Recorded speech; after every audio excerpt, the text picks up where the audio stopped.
we went to, probably 13, 14, I was in Turkey with him, in Ukraine, in Lithuania, in Russia, in China. When I got to college, Lagos, Nigeria, all over the world with him in business meetings. Welcome to the How I Started Career Stories podcast, where we will interview CEOs, entrepreneurs, and company leaders to hear how they got to where they are on their career journey. We'll talk about the early days, the setbacks, the risks they took, and ultimately how they're using their learnings now and into the future. I'm Andrew Kappel, your host. Let's get started with this week's episode. Hi, I'm Andrew Kappel, the host of the How I Started podcast and the principal of Leader Lev Consulting. Today, we'll be talking to David Politis, serial entrepreneur and multi-time founder. Let's get started. David, Great. Welcome. Thank you for having me. This is exciting. Yeah, this is our first live studio show. So I'm a little bit nervous. David's been doing this. I think you're relatively new to the podcast hosting game, but I'm looking forward to this podcast. David, why don't you share a little bit about your what you're up to now? And then let's dig into how you got started. Sure. So what I'm up to now, I started a company called Not Another CEO about a year ago.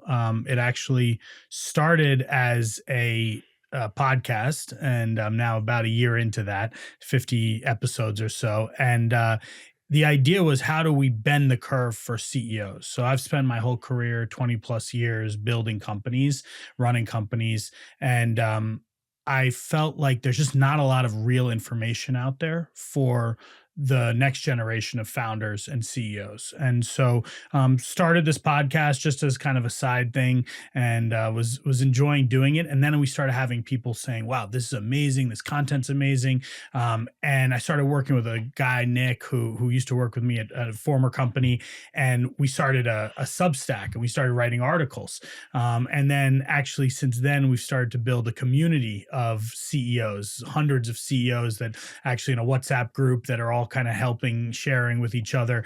And so this Not Another CEO brand has kind of taken on a life of its own. And really the goal and the North Star is just, how do we help the next generation of founders and CEOs be better, have their companies be better, have their teams be better. So that's what I'm doing now. And in addition to that, I'm advising a bunch of companies, I think 10 or 11 companies at this point. I'm working as a CEO in residence for an early stage venture firm in New York called Workbench. So doing a lot of different things. Staying very busy. I took a short break after selling my last company for about 6 weeks. And then my wife told me, you got to go do something because you're annoying me. Okay. So David, what is one thing that you've done, big or small, that has had the biggest impact that you would do again if and when you're CEO of another company beyond Not Another CEO? I love it. Well, actually, even for Not Another CEO, this is the question that I ask my podcast guests, the first one that I ask my guests. And I'm actually torn between two things. If I had to choose one thing, I would probably say the operating rhythm, implementing an operating rhythm very early on. And the operating rhythm, when I talk about operating rhythm, it's about what is the breathing apparatus for the company? What are the meetings that are going to be held on what cadence? What's the content of those meetings? Who's going to run those meetings? So this goes from everything from an all hands meeting, even if you're a small company of 10 people, 15 people, all the way up to tens of thousands of people. What's that all hands meeting? How often do you do it? What do you talk about? What's the leadership team meeting? How often is that? Who runs that meeting? What are the topics there? What are the KPIs that are going to get reviewed? How do I do one-on-ones? How do I do my investor updates? How do I do my board meetings? It's the operating rhythm that people can count on, and that you yourself as the leader can count on to communicate, to align people, to calibrate. So for me, operating rhythm is probably the biggest thing, but a very close second would be being super narrow and strict about my ideal customer ICP, profile. Right. So, that one for me is really important. I think the operating rhythm, though, is the thing that kind of the entire business runs off of, and then you can make a lot of decisions, changes, everything using that operating rhythm. So that's why I would say operating rhythm, but very close second is really defining your ideal customer profile and being narrow with that definition, and focused on that.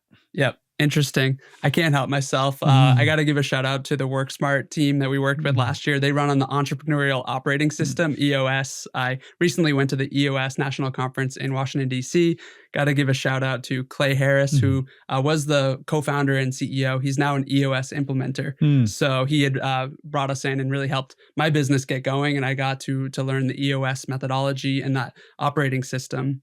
So Ricky Ayers and Ron Unger, they helped really with my business, and they EOS allowed them to scale and give them that operating system. Yeah. So this is not a sponsored podcast. I just have so much appreciation, and I hear you because I've worked with worked at and with for a few dozen companies, and it's such a challenge of like getting that accountability and that structure and momentum. So it's huge. And I think, look, the thing that I notice when I go into companies to work with them is that it's not that they're not doing these things. It's just the rigor that they use for these things. So they'll do all hands, but they'll do them maybe once every 6 weeks, but maybe once every 8 weeks. Sometimes maybe they'll cancel it. Maybe it'll be 30 minutes. Maybe it'll be produced. Maybe it'll just be the CEO talking. But it's about putting rigor around that and saying, this is the structure of our all hands.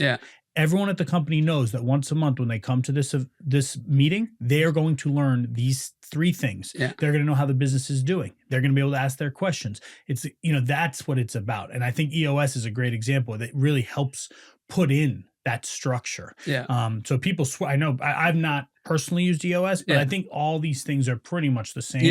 And people swear by EOS. So Awesome. And then, so the ideal client profile. So this is interesting because isn't that a marketing exercise or a sales exercise? And I noticed that you put out a guide. So maybe you talk through your CEO's perspective on ICP. What I think about ICP is ideal customer profile. It permeates everything in the company. And I didn't realize this until pretty late in my career, actually, where when you think about an ideal customer profile, if you're selling to directors, it doesn't matter, director of IT, director of marketing, director of sales, or you're selling to the C-level, the chief revenue officer, chief information officer, chief marketing officer, that's a very different persona. If you're selling to a company of 20 people, 50, 100, 1,000, 10,000, each of those is very, very different. Not just in the product that you need to sell and build and everything else, but even how you go to market, how you talk to those people. Is the CEO involved? Is it a product-led thing? Is it a top-down sales thing? So I think when you nailing that, you as the CEO have to own that. And then that makes every decision you make comes from that. So I see what some people do is they say, oh, we're going to design this new product. And they say, let's go find some customers to talk to. And they talk to 5 customers, but the 5 customers don't actually represent their ideal customer. And then they come back, we're going to build this feature, this feature. Doesn't land. And it doesn't land at all. And you say, why didn't it land? We did all the customer interviews. The reason it didn't land is because the customers are not the same people that you're actually trying to sell to and that are your community. And I've had that experience where I said, oh, we're selling to the director of IT, all in on the director of IT. And then we got a director of security or actually a CISO, and the CISO said, oh, I love this product. And I came back from the meeting. I said to the team, that's it. We got to chase it's a squirrel. that. And now we start chasing that. But then the community was built for IT, not for security. It doesn't land. And it doesn't land. And now we got to change our messaging. The rigor. So it comes down to the rigor and the discipline. Discipline. And it's hard. It's hard to do. Because you get excited. Especially when it's higher up. When we did it at one point with one of our investors, I talk about this all the time, this exercise with Warburg Pincus, which was one of our investors. And they actually pushed us to go through this exercise of redefining our ICP. And after we did it, our database in Salesforce that had like 8,000 leads in it went down to 4,000. I was freaking out. I got to go tell the head of sales that actually our database and our target market goes from 8,000 to 4,000. And the person I was working with on the Warburg side, who was a CEO of many companies before, he said, Dave, it's like a trust fall. You basically just trust this is going to work. No joke. Within a quarter, sales cycle went down by 30%, 20%. Conversion rate actually doubled from opportunity to close. Every ASP went up by 15%. All the metrics you could feel just moving through the funnel, everything.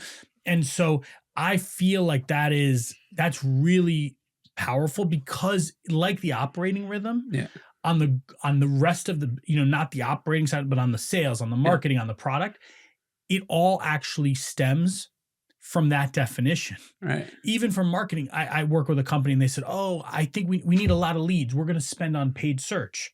I said, but you only have 150 ICP target customers. Right. Paid search is, you're not going to be able to get to those people. Yeah, they're not going to come to you. They're not going to be looking. Yeah. This is an ABM motion. Yeah. So, but people still spend on the paid search and this and doing the brand stuff. When in reality, you have 150 target accounts. Yeah. That's a very different motion, a different way of spending, a different way of. So you're getting clarity. Yeah. Yes. Interesting. And yeah, that trust fall. It's like it's counterintuitive, right? Like to go to do it's uncomfortable, which is why you almost need a consultant or a third party to help through to push you. Yeah. Someone who's seen it before multiple times. Yeah. So that's now what I say to companies when I work with them. I'm like, no, let's define your ICP. And like, no, we have an ICP. I said, how many attributes? Can you give me the attributes? And like, director of IT. Like that's the only attribute. I had someone on my podcast, Tom Biocchi, who had this. He was the CEO of a company called Service Channel. $100 million ARR business, sold for $1.2 billion. And he said, segment until it hurts. Right. And he's been out of his business for years, but he literally could recite to me the 10 attributes that made his eyes. He rattled them off because it was so ingrained. Yeah. And he said, these are the 10 attributes that determine who is an actual, who is the right customer. Right. And he said, when I gave those accounts to my team, I told them, every one of the accounts I'm giving you should be a customer. Right. Guaranteed. Yeah. So let's make it happen. But that's very different than here's a list of 500 accounts. Right. Go call on these 500 accounts and see if you can get any of them in the funnel. This is a different message. Yeah. Here's only 50, but I guarantee you all 50 should be customers. Yeah. Yeah, that's huge.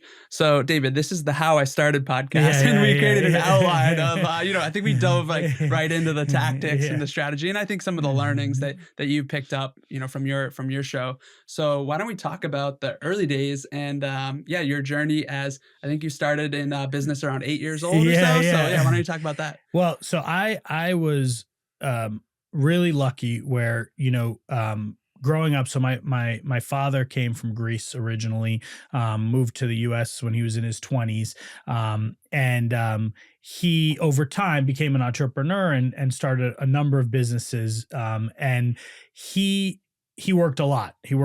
And his way of spending time with me was bringing me with him to the office, he was doing construction in Harlem for a while, and he would take me with him to the construction sites. And then over time, he got into international finance and jumped on the plane. And he would take me with him. And I mean, we went to, probably 13, 14. I was in Turkey with him, in Ukraine, in Lithuania, in Russia, in China. When I got to college, Lagos, Nigeria, all over the world with him. In business meetings, on his travel with him, like at the business dinners, at the meetings, checking out constructions, whatever he was doing. And so I really got exposure from a really young age, and it took me until now that I'm a father and that I'm a professional, that I'm a founder, CEO, that I realize how much how unique. At the time, I thought that was normal. It's the water in which you swim. Yeah. Seriously, and so I'm thinking to myself, it's completely normal that he's taking me to a meeting I remember being in Kiev, Ukraine, with these people who were building shopping malls. Wow. They were speaking in Russian, and my father was speaking English with a translator, and I was sitting there, and my dad gave me a pad of paper and said, just take notes, and so I grew up with that. And when I got to college, it's the thing I tell everyone, which is true. He BCC'd me on every email that he sent.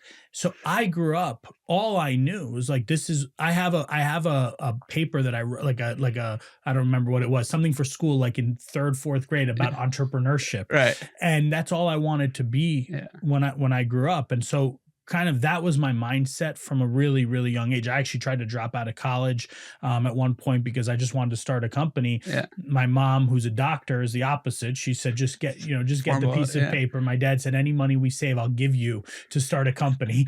And so I was like, but this is kind of what I grew up with. And so when I came out of school, I went to Emory, and when I came out of Emory in 2004, I graduated. A friend of mine referred me to a company that was started by a couple of guys who had been really successful with their first company. And this was a reverse calling card business. So you could buy a phone number in your home city in, at the time, Bulgaria was the only place that we had phone numbers. So Sofia, Bulgaria. Okay. And it would ring your cell phone in the US. And this is in 2004, 2005.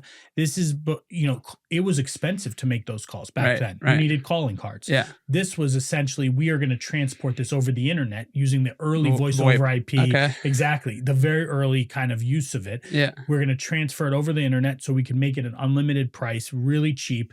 And so my job, I got hired to be a marketing assistant at this company, a marketing assistant. And my job was to find Bulgarians who lived in the United States. That was my stated job, my only job. And so I joined this company. It was about 15 or 16 people at the time, two very successful founders.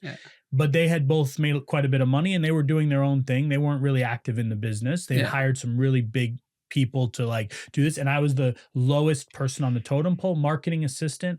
I actually became friends with like the people who ran the Bulgarian newspapers in Brooklyn. Smart. Yeah. I like became friends with the churches, like literally the priests. They had a guy who was running club parties that like in Chicago, because many Bulgarians live in Chicago. Anyway, I became very embedded in that community. Yeah. And I think I did a good job, but the company did not do well. And and it's a long story that's probably for an entire podcast just to itself. But over a period of time, they fired every person at the company except for me and an engineer. Okay. So this is my first job. And 6 months into my job, we're in this office, we're having happy hour. Everyone's like building connection. And then slowly people are getting fired one by one. It was actually 2 by 2, basically, until we were down to me and an engineer. Wow. And the founders took me out to lunch. And I remember we had this conversation. They said, Dave, do you want to be the CEO of the company? And the other engineer, his name is Robert, he'll be the CTO. And so at that point, I took over this company as CEO and the engineer was CTO. You were 23 years old? I was 23 years old. Okay. Wow.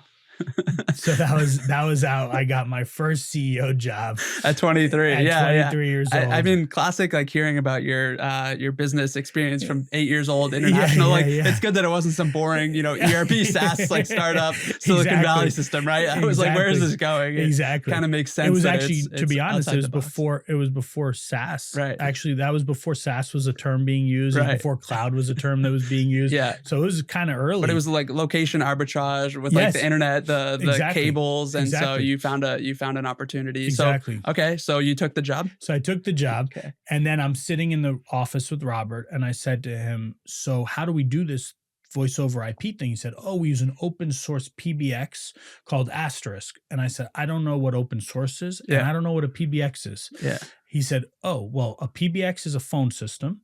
So I started Googling PBX and reading about like it's private branch exchange. And it was phone systems for businesses of how you route calls. Right. And open source, he said, "Oh yeah, we can use the open source thing any way we want. We don't pay for it." I said, "We don't pay for it?" Put out. I said, "It doesn't even make sense." And he's explaining this whole thing to me. I'm like, okay, I don't get this. Yeah. And anyway, I said to him, "So could we just build a business phone system instead of this calling card thing?" Swear. And he said, "Sure, we can do that."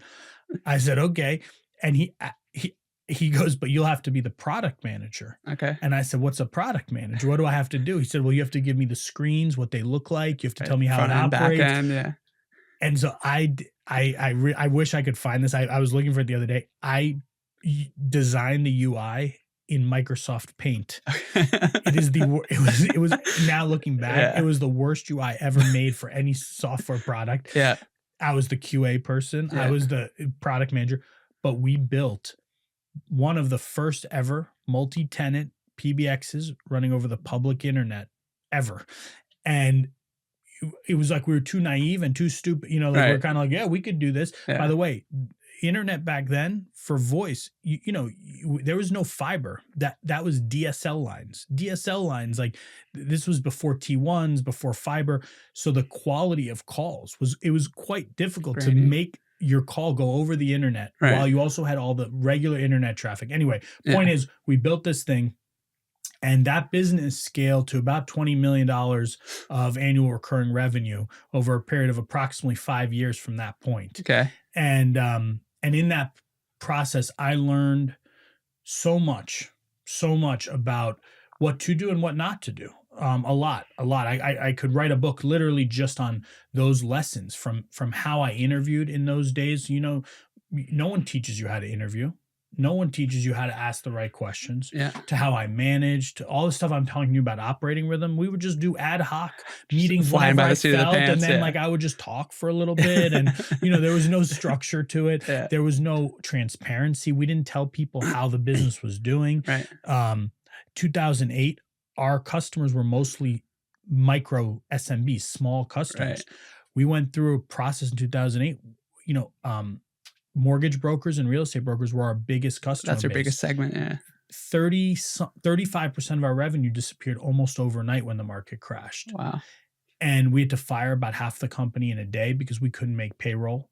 We had, I was talking to someone the other day, we had a period, we had an outage that was 2 days long that no small business, we had tens of thousands, I don't know, 15,000 small businesses couldn't use their phone systems. I mean, the stuff that I worked with investors that were, took advantage of the dynamics around 2008. Predatory, yeah. And I learned a lot about how the terms of a deal, what that can mean down the line. Right. When you're giving up. Yeah. Yeah. So it was a really kind of amazing, but on the flip side, I learned how powerful culture can be. I learned how a company that was small, that had no real knowledge of what the hell we were doing, could compete figure it with out. much bigger companies, and we could do it really creatively. I learned about every function of a business, Right.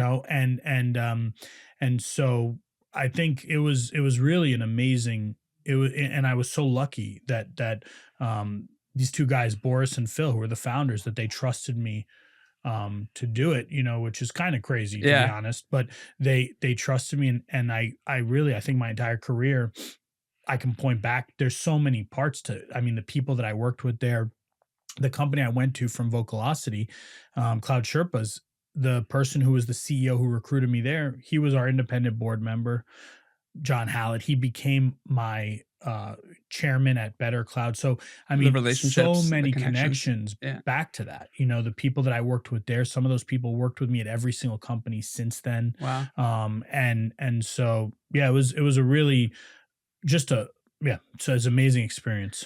With the early, when you figured out product management, did you talk to customers? How did you, did you just get lucky? And was it a innovation in the VoIP system, like that you stumbled into this market opportunity? Or, I mean, you just were playing around and you built a $20 million business. So how did that happen? Yeah. So the way it happened is actually because I'd spent so much time in my dad's office growing up, they had a PBX. Okay. PBXs have been around for, I don't know, 50 something years, however long. Yeah. And, they sat in the back closet, and it was a box like a server in the back closet that you routed all the phones to. Yeah. So I had the experience because I would sometimes pick up the phones from my dad's office and route the calls to him and everything. So I knew the PBX thing. And basically what I learned is we could do this, but we could do it at a fraction of the price of the legacy systems. Back in 2004, 2005, people still had these PBX systems with the very expensive phone lines and all that stuff.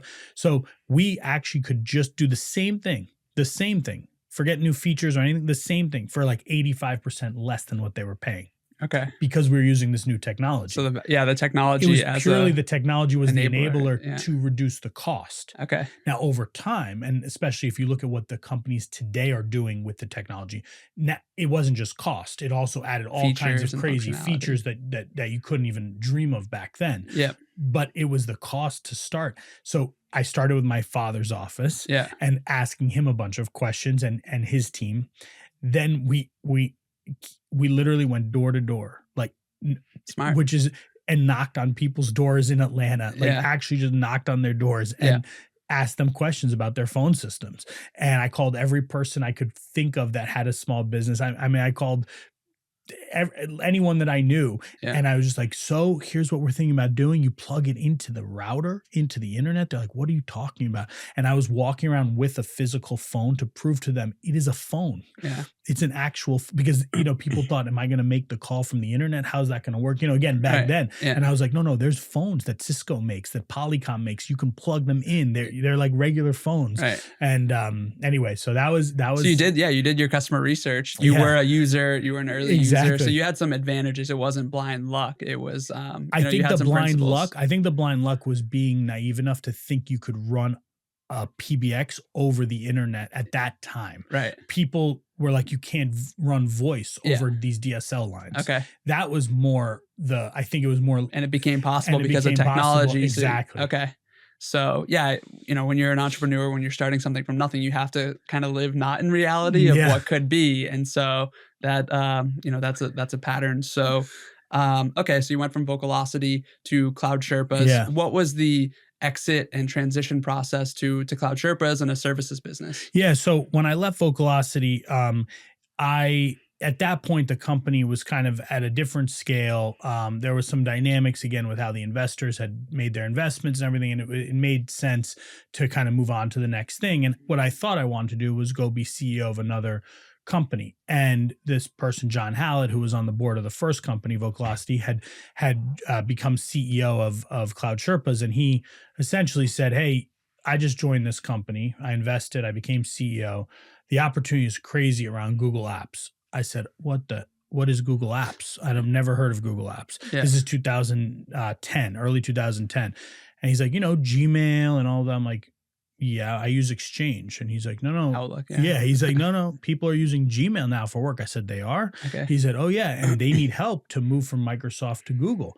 And that's what Cloud Sherpas does. I said, I don't really understand anything. On the journey. I literally did not understand what was going on. Because if you go back to 2010, Google was not an enterprise company, not even in the least. It was a search company. Yeah. Android, search. Yeah.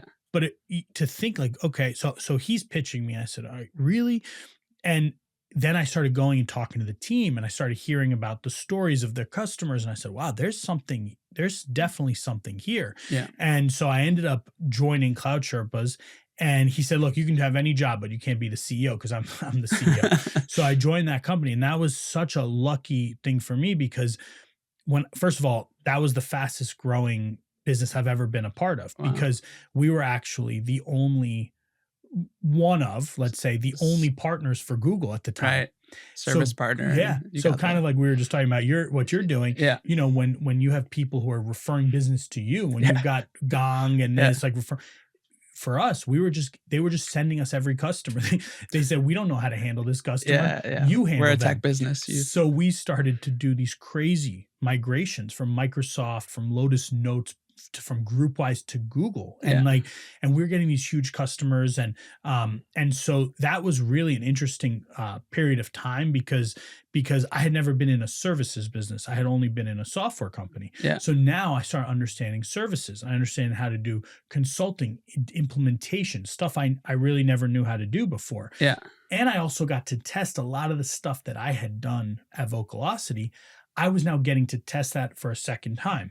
And what I tell people all the time is, like, at least for me, I had a lot of imposter syndrome. Like, yeah, okay, I did this at Vocalocity, but do I actually know what I'm doing, or was I just lucky? Right.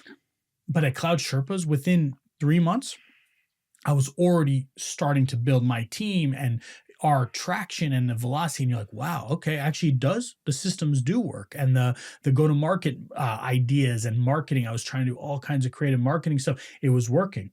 And so that company crushed it, and they became the biggest partner in the world, one of the largest first cloud consulting companies. Right. And so that company ended up getting acquired by Accenture. And it became Accenture's cloud computing division, services division. So that was an amazing experience. But it was actually at Cloud Sherpas where we started building product to help companies that were moving to Google to help them manage their Google environment. We were building that because all the customers were saying to us, hey, I love Google. Yeah. This is what they would actually say. They would say, my users love Google, but me as IT, control. I have no control. Visibility. So they said, hey, can you build this? So we were doing that. And what I learned, this is the flip side of the consulting experience, is that at a consulting company, building product doesn't work. Pretty much impossible. It's tough, yeah. You can build it. The problem is you can never get the resources to do anything because every time a project comes about, all the resources go to the project. Right. So basically I said, okay, this is the opportunity to take this product, this problem set that that's fully validated, understand, that's validated, and create a software company, which is how we started BetterCloud. And so that was at the end of 2011, basically beginning of 2012. And when we started, again, Google was still early. There was no Microsoft Cloud anything. And that's how we started with BetterCloud. And it was just, we were in the right place at the right time with the right product. And to your point about before ICP, product market fit, I wasn't guessing anything. I wasn't inventing. I had already had all these customers. I already had all these. I knew. And people ask me a lot of BetterCloud employees, like, what kind of a weird idea? Like, how did you come up with this? And it was because of what the customers were telling us at Cloud Sherpas. And it's actually one of the things that now I tell people, that's where a huge opportunity exists, is if you look at services companies, they know what products need to be built. Yeah. Because they're dealing with the problems for their clients. The problem is it's just a very different model, and it's a very different revenue model, different everything. Yeah. So anyway, that's how we started. That's how BetterCloud started. Interesting. And just want to go back. So you are born and raised in New York City. Yes. How did you decide to go to Emory, and what did you study there? I had the impression that you were a technical person. No. So I went to Emory, truthfully, because it's the best school that I got into. Okay. I should not have gotten into the school.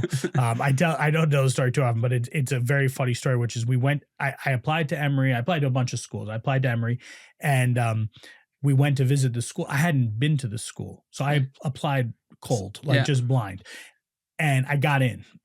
And I wasn't a great student, whatever. I go to the school with my parents, and we're doing the tour of the school after I've gotten in. Most of the people on the tour are people who haven't gotten in yet, and they're applying. Yeah.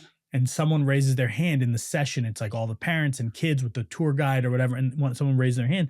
So what kind of SAT scores and grades does it take to get into Emory? So the woman from Emory stands up and she starts explaining, you need a 1350, you need this, you need to have this GPA.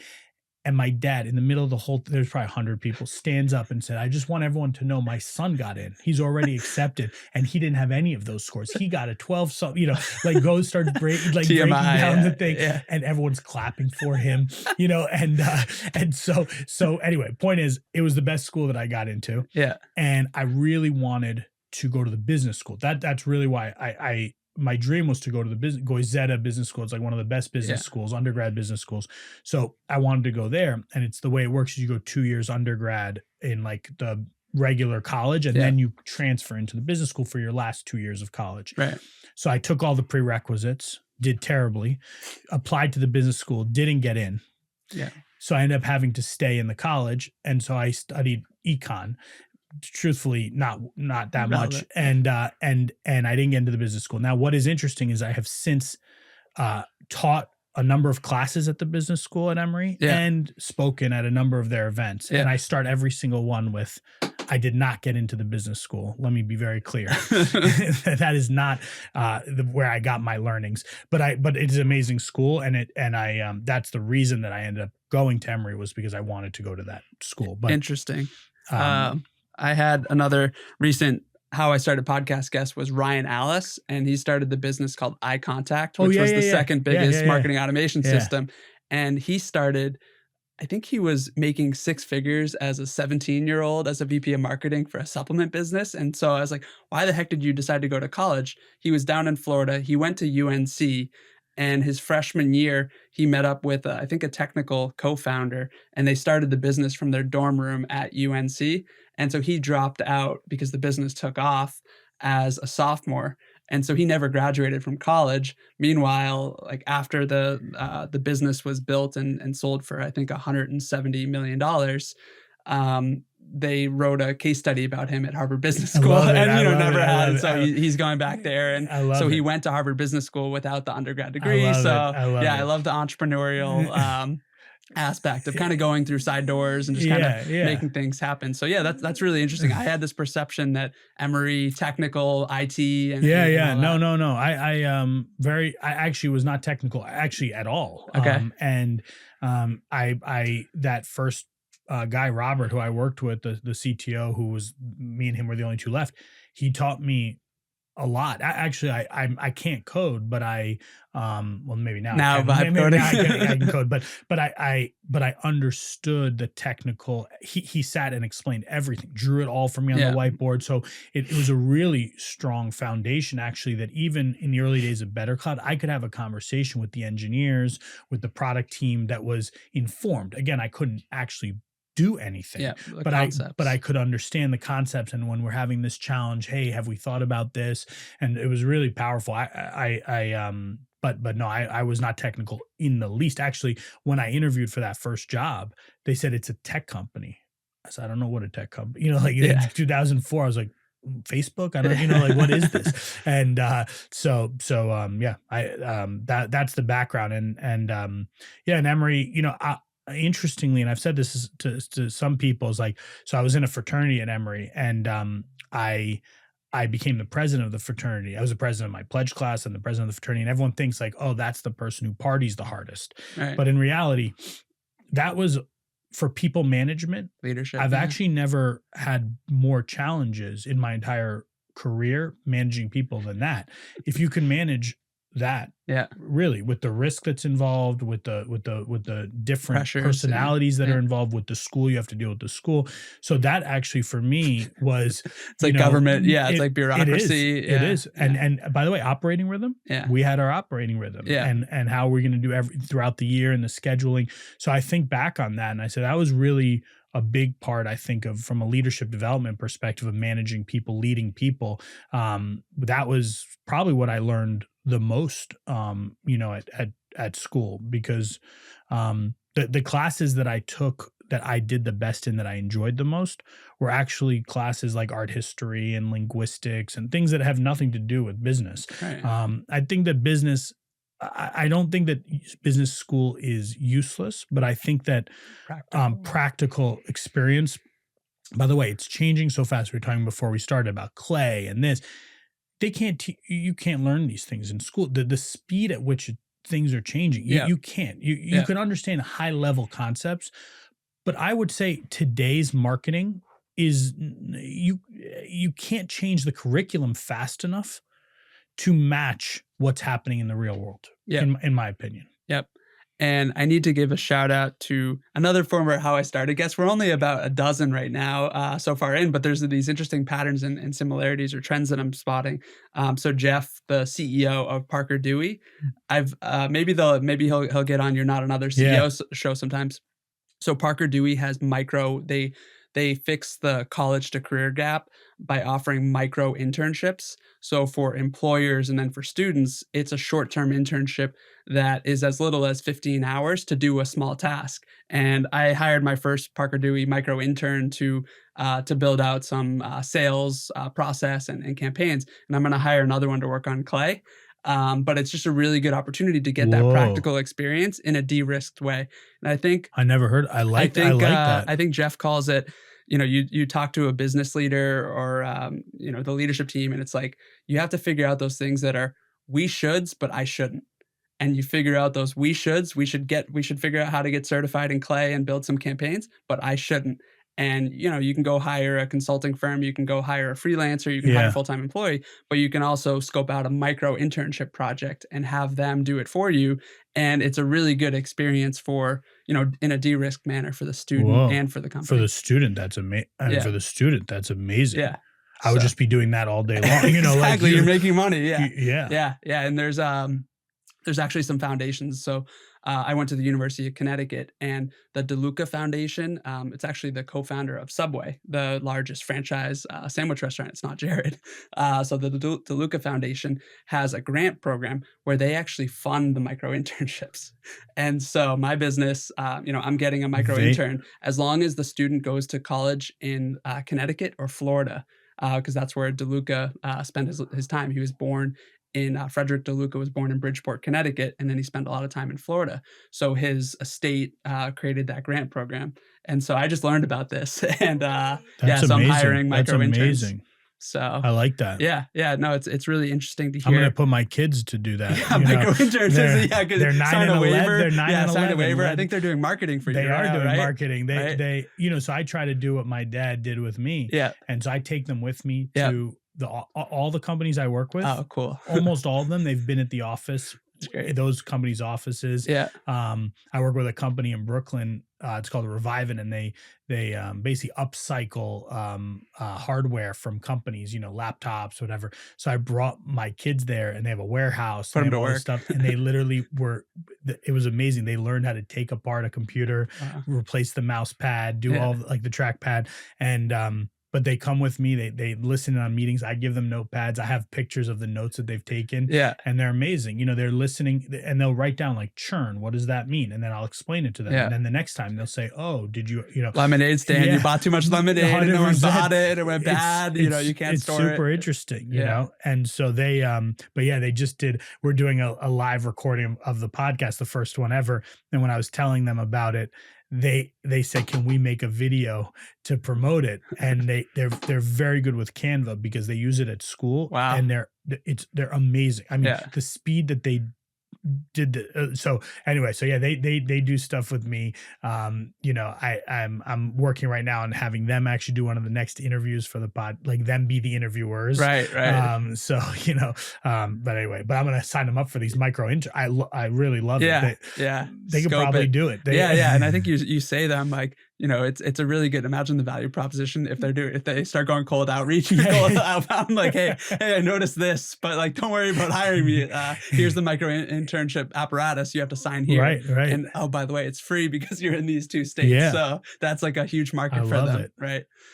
So yeah, that's creative. And it's really, I think I really enjoy interviewing entrepreneurs and leaders because you have these kind of frame breaking conversations of things that you didn't even think about were possible, but actually make a lot of sense. Yeah. And, for you to have that experience and then to be paying it forward, like it's really fascinating. I had this perspective of, you being a technical person down at Emory, like an amazing school and, picking up all this, and there's still a huge purpose of college. As you mentioned, the club or the fraternity, like I started a sport business club on campus. So I was really more focused on that than I was on the class. So let's transition a little bit to BetterCloud. And as you validated, built the early team, and then really scaled that business, talk about the team building and maybe some of the hiring, some of the what worked and then maybe what doesn't, and things that you're looking at in the future. Yeah. So I think the experience with BetterCloud,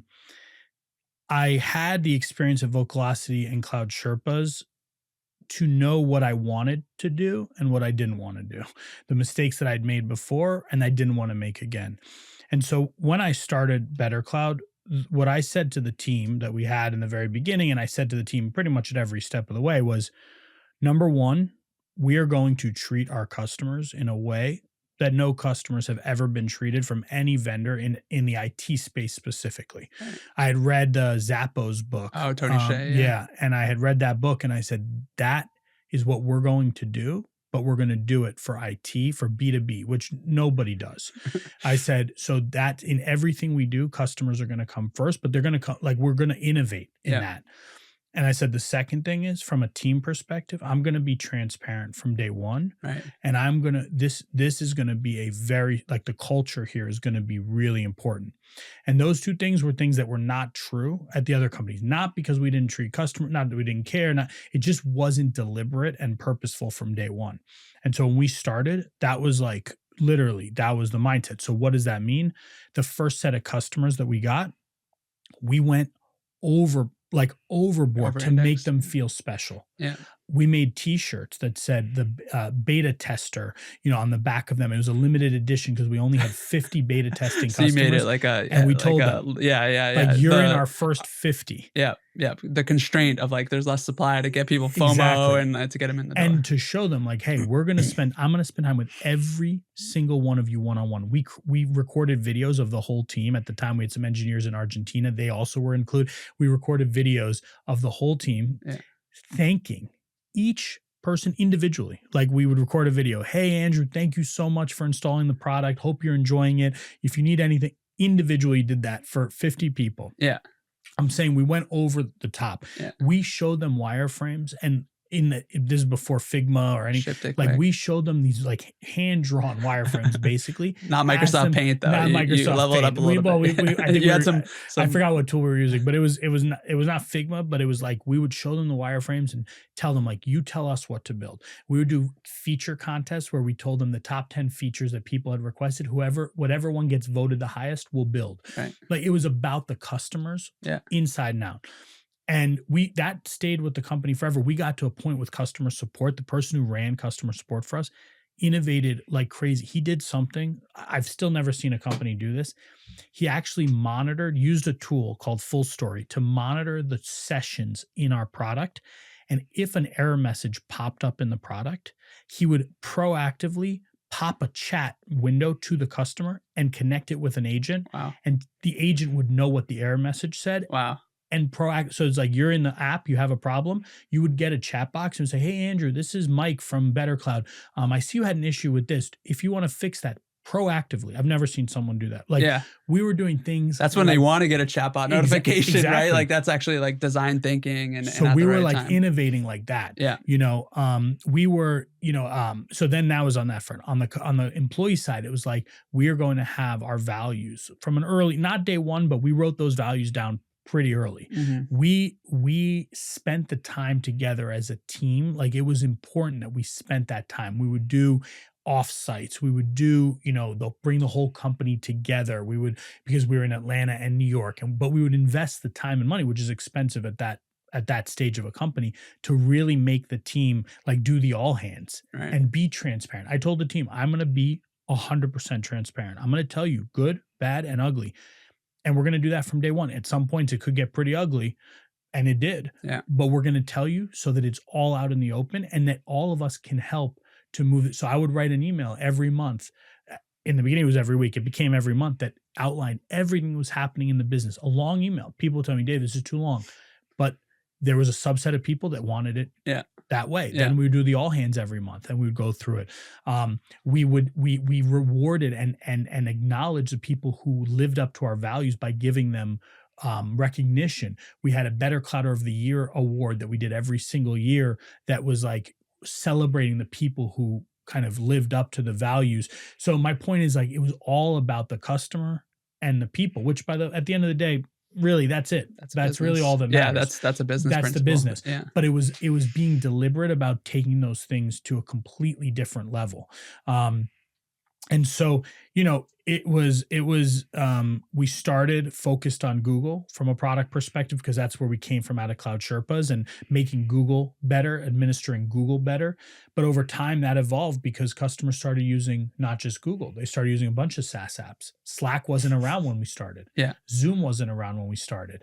These things all started to become real kind of heavy duty products that people were using. And we said, okay, we have to evolve from just Google to actually we created the category of SaaS management, the idea that you have to manage this heterogeneous set of applications that you have in your environment. And that's how the company evolved, over a decade. And we got to, hundreds of people and thousands of customers and, 70 million or so of ARR. And so it was really like, that was the journey, but it really came down to the people. And I think the way we treated our customers and the way we did support and customer success and all of that was, we'd have customers who would literally they're like, I don't want to leave because I just want to, people would like name support reps and be like, Yeah. I just want to keep talking to so-and-so. I'm like, who says that? Who, Yeah. but that was where we got to, Yeah. and the other thing that I learned at BetterCloud, probably I didn't do it as deliberately in the beginning, but I did learn it, is the power of thought leadership and content and all of that, right? The stuff we're doing here, like, when you start, you don't know, like, does anyone want to listen to me? Right. I'm not an IT person. I've never been in IT. Right. Do people want to hear what I have to say? I end up writing 2 legit books, like 150-page books about managing SaaS, securing SaaS, unrelated to they were not promoting BetterCloud at all. Those books like did so well. And what I learned is, yes, I'm not the IT person myself, but I spoke with more IT people than any individual IT Right. person has ever spoken with. I Right. probably spoke to thousands of IT people. By the way, it's what I'm trying to replicate now. Yeah. Am I the best? I am a CEO, I am a founder, but am I the best? No way. Talk to But someone. if I talk to so many, Yeah. at some point, the knowledge from those people, Yeah. if you can organize it the right way, Yeah. that's more powerful than any individual human being can go and have that many. No CEO who's running a company is going to go talk to 500 CEOs. Yeah. Like it's Yeah. not going to happen. That's the playbook. And so that for me was really the lesson at BetterCloud. It's like, actually people will want to hear what I have to say if it's valuable. And if I'm actually going out and getting this information from other people that they're not going to be able to get themselves. Yeah. And so that became a really big part of our playbook, was going out and we did these state of SaaS every year, these big reports where we would survey hundreds and thousands of people and produce these 50-page reports. And those reports were quoted by Cisco at their keynote, by investors, by this, because they were really of high value and unique information. And we spent a lot of money. We had a newsletter at one point for many years, for 7 years. 7 years, we had a newsletter called The Monitor. We sent that newsletter every working day for 7 years. Wow. Every working day for 7 years. The investment in that. But you know what? We had tens of thousands of IT people who woke up every day and read that message, that email. Good marketing. And we added value. And so that was a big lesson for me that I think, I've tried to take with me, is like, again, because in the beginning, like, do people want to, even not another CEO? I'm like, yeah, I have my experiences. But it's when you start putting all the patterns together and surfacing that up in a really interesting way, that's powerful.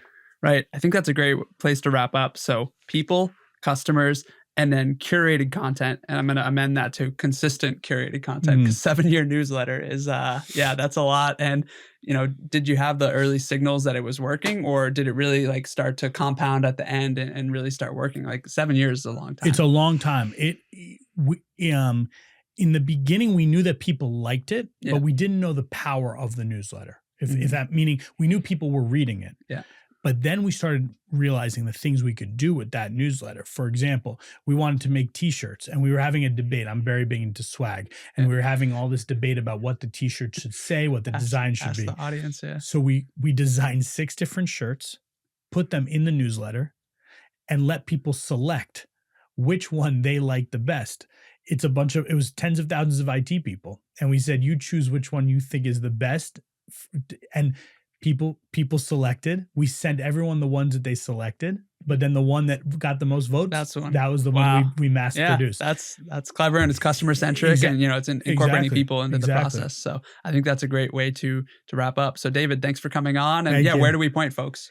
So the best place to go for Not Another CEO is either Not Another CEO podcast, which you can find on Spotify, Apple, YouTube, all of that. And then the Substack is really where we're doing a lot of the content creation and distribution. So it's notanotherceo.substack.com. Subscribe there, and you'll get every Tuesday a new podcast episode, and every Thursday is a new written piece of content. Awesome. Thanks everyone for listening to another episode of the How I Started podcast. I'm Andrew Kappel, the host and the principal of Leader Love Consulting. Please follow along on YouTube, LinkedIn, or wherever you get your podcasts. Thank you. Thank you for listening to today's episode.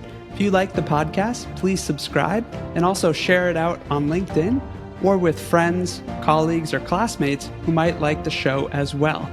You can also get the newsletter at leaderlev.com/podcast. You can find that also in the show notes.